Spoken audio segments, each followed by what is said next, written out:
তো hello guys, আপনারা কিন্তু এই মুহূর্তে হোয়াটসঅ্যাপ অ্যাপের মধ্যে একটি নতুন সমস্যায় পড়ে থাকতে পারেন।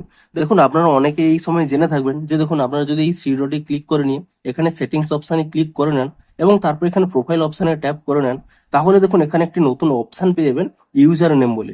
কিন্তু আপনাদের কিন্তু এই মুহূর্তে এই ইউজার নেম অপশানটি কিন্তু আপনারা পাচ্ছেন না। তো আপনাদের যদি এই প্রবলেমটি হয়ে থাকে, তা আপনারা কিভাবে সলভ করবেন, অর্থাৎ এখানে ইউজার নেম ফিচার্সটিকে কিভাবে আনবেন, সেটাই জানাবো আজকের এই ভিডিওটিতে। তাই জন্য কিন্তু পুরো ভিডিওটি অবশ্যই দেখতে থাকুন। তো তার আগে ভিডিওটিকে অবশ্যই একটি লাইক করে দিন এবং এই চ্যানেলে যদি আজই নতুন এসে থাকেন, এখনই চ্যানেলটিকে সাবস্ক্রাইব করে রাখুন এরকম নতুন নতুন ভিডিও দেখার জন্য। তো সিম্পলি দেখুন, আপনারাও যদি আপনাদের হোয়াটসঅ্যাপের মধ্যে এই ইউজার নেম ফিচার্সটি না পেয়ে থাকেন, সিম্পলি কি করবেন, এখান থেকে আপনারা প্রথমে ব্যাক করে নেবেন, পুরোপুরি হোয়াটসঅ্যাপ থেকে ব্যাক করে নেবেন এবং তারপর এখানে হোয়াটসঅ্যাপ অ্যাপটিকে ট্যাব এন্ড হোল্ড করে নেবেন।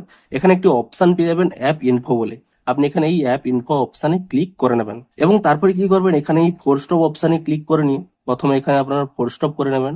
তারপর এখানে স্টোরেজ ইউজেস এই অপশানে ক্লিক করে নিয়ে এখানে কিন্তু শুধুমাত্র ক্লিয়ার ক্যাচ করে নেবেন এবং তারপরে এখান থেকে ব্যাক করে নিয়ে আপনারা কিন্তু অবশ্যই প্লে স্টোরে চলে যাবেন এবং এখানে সার্চ করে নেবেন হোয়াটসঅ্যাপ বলে এবং হোয়াটসঅ্যাপ বলে সার্চ করে নিয়ে এখানে চেক করে নেবেন যে এই অ্যাপের কোনো নতুন আপডেট এসেছে কিনা।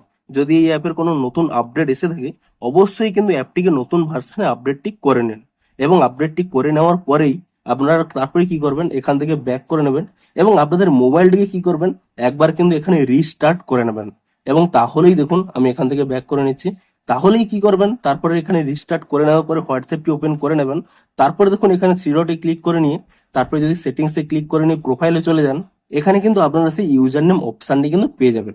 তবে এই মুহূর্তে জানিয়ে দিই, দেখুন আপনাদের যদি বেটা টেস্টার হয়ে থাকেন এবং তবুও না পেয়ে থাকেন, তাহলে এই স্টেপগুলি ফলো করুন।